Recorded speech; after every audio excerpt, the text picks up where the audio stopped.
गोलगप्पे वाली सयानी बहू। सुनीता अपने बेटे से बहुत प्यार करती थी, इसीलिए उसकी पसंद की लड़की को धूमधाम से ब्याह कर लेकर आई। मगर सुनीता की बेटी रश्मि अपनी भाभी मोनिका को बिल्कुल पसंद नहीं करती थी और इसका कारण था मोनिका का काम। माँ, तुम इसे ब्याह कर तो ले आई हो, लेकिन ये मोनिका मुझे एक फूटी आँख नहीं भाती।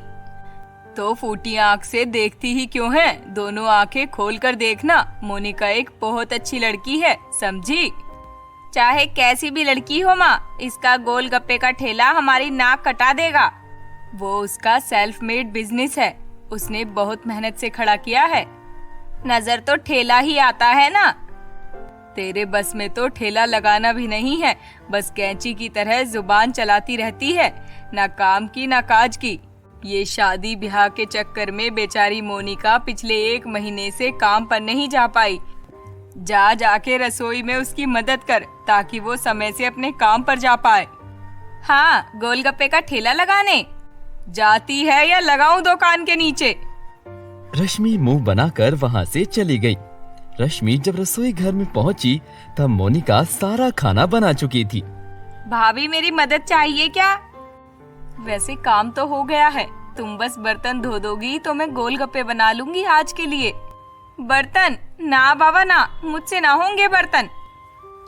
अगर तुम्हें गोलगप्पे बनाने आते तो मैं तुमसे ये काम करवा लेती। रसोई में अब जो काम बचा है उसमें से तुम्हें तो बर्तन ही धोने आते हैं ना। रश्मि ने मुंह पिचका लिया और बर्तन धोने लगी और मोनिका ने गोलगप्पे की दुकान लगाने की सारी तैयारी कर ली। रोज मोनिका सब काम समय पर निपटा कर अपने काम पर भी समय पर पहुंच जाती। उसका काम बहुत अच्छा चल रहा था, मगर एक दिन मोनिका के गोलगप्पों को किसी की नजर लग गई। ये कैसे गोलगप्पे हैं? हमने तो बड़ा नाम सुना था इस ठेले का। ये गोलगप्पे का पानी है या नॉर्मल पानी में नमक मिलाकर ले आई हो बस? कुछ लोगों को पब्लिक बिना बात ही सर पर चढ़ा लेती है। ये लो अपने पैसे। मोनिका ये सुनकर हैरान रह गई। उसने खुद गोलगप्पे के पानी को चख कर देखा। उसका स्वाद वाकई बहुत खराब था। इसलिए मोनिका ने आज जल्दी ही अपनी दुकान बंद कर दी और घर वापस आ गई। अगले कुछ दिनों तक ऐसे ही चलता रहा। रोज कुछ न कुछ गड़बड़ हो ही जाती। माँ, जरा देखिए तो। क्या हुआ बेटी, ऐसे क्यों चिल्ला रही हो?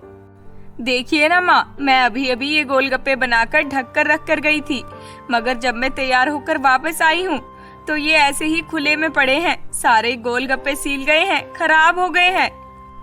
भाभी, शायद अब आप अपने बिजनेस में ध्यान नहीं लगा पा रही हैं, इसलिए रोज कुछ न कुछ गड़बड़ हो जाती है। अब आप ये काम बंद ही कर दीजिए। बिना बात नुकसान उठाने से क्या फायदा। चुप कर तू, खुद तो कुछ आता जाता है नहीं। बेटा, तू बस अपने बिजनेस पर ध्यान दे। घर का सारा काम मैं और रश्मि करेंगे। आज तू जाकर आराम कर। मैं क्यों करूं? मुझे कॉलेज भी जाना होता है। मैं भी खाली नहीं बैठती हूं घर में। सुनीता ने रश्मि की बात को अनसुना कर दिया। मोनिका मायूस होकर वहाँ से चली गई। मोनिका के जाने के बाद मुझे पता है ये गड़बड़ करने वाला और कोई नहीं बल्कि तू ही है। ये क्या कह रही हो माँ? अच्छा, आज जब तूने बर्तन धोए उसके बाद तूने अपने गीले हाथों से गोलगप्पे का ढक्कन नहीं हटाया था। वो तो मोनिका के सामने मैंने तुझे कुछ नहीं कहा। अब तेरी यही सजा है कि तू सुबह के समय घर का सारा काम करेगी।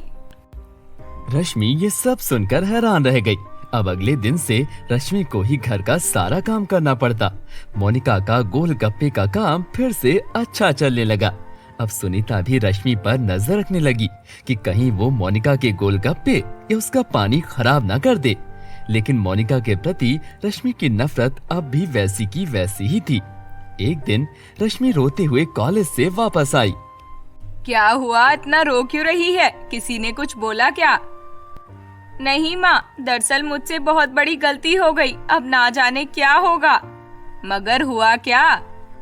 वो मेरी सहेली रीना है ना, वो आज एक सोने का कंगन पहन कर आई थी।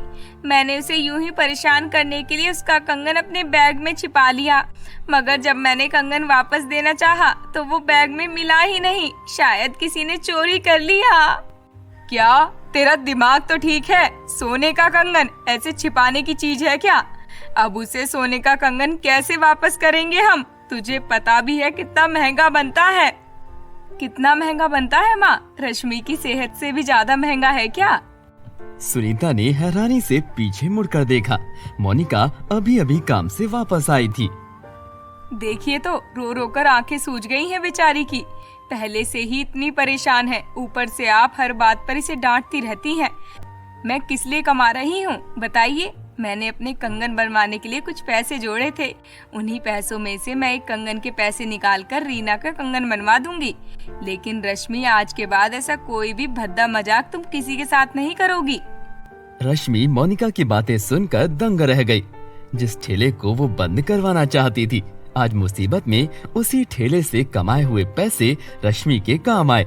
रश्मि को एहसास हो गया कि उसकी हरकतें और उसका बर्ताव मोनिका के प्रति कितना गलत था। रश्मि ने नम आंखों से मोनिका को गले लगा लिया। मुझे माफ कर दो भाभी, मैंने तुम्हारे साथ कितने गलत गलत काम किए, मगर फिर भी तुम बिना सोचे समझे मेरी मदद करने को तैयार हो गई। हट पगली, परिवार तो होता ही है मुसीबत में एक दूसरे की मदद करने के लिए। मैं वादा करती हूँ आज के बाद कभी भी किसी को परेशान नहीं करूँगी और दोबारा आपके कंगन के पैसे जोड़ने में आपकी मदद करूँगी। इसके बाद रश्मि मोनिका की और उसके काम की बहुत इज्जत करने लगी और खुशी खुशी उसके काम में उसकी मदद करने लगी। दोस्तों, इस तरह की और कहानियों के लिए हमारे चैनल को लाइक करें, सब्सक्राइब करें और ज्यादा से ज्यादा शेयर करें। मिलते हैं आपसे एक और नई कहानी के साथ। तब तक के लिए बाय बाय।